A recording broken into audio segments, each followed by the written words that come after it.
YouTube video is on cervical dilation and when it is appropriate and not appropriate to do a vaginal exam. The cervix is the third portion of the uterus, which forms the neck of the uterus and opens into the vagina. The cervix closes during pregnancy to keep the fetus in the uterus and opens during labor to allow the passageway of the infant.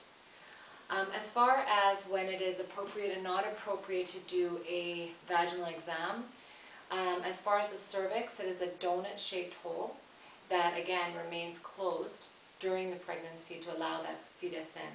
But as the labor is beginning, that cervix starts to ripen and it starts to open up.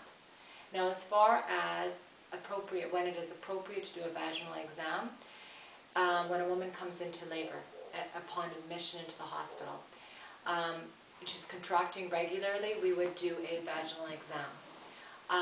Also, it would be appropriate to do a vaginal exam when the woman is hooked up to an external fetal monitor and we hear a baby's heart deceleration. Then that would maybe indicate that the cord is wrapped around either the neck of the baby or around the body of the baby. The third reason it is appropriate to do a vaginal exam is when the woman actually feels like pushing, when she feels a lot of perineal pressure and she feels like she needs to push. That's when we would do a vaginal exam.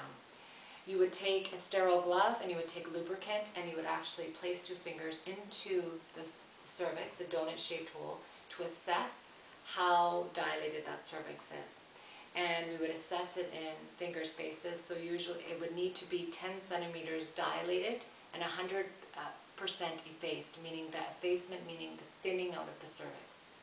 It is not appropriate to do a vaginal exam if the woman is bleeding, because we don't know where that placenta is and where that blood is coming from.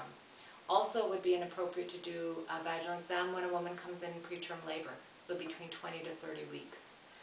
And also, if that bag of waters, the membranes have ruptured, then I would not do a vaginal exam and it wouldn't be appropriate.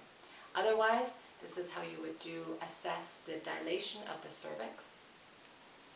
Thank you.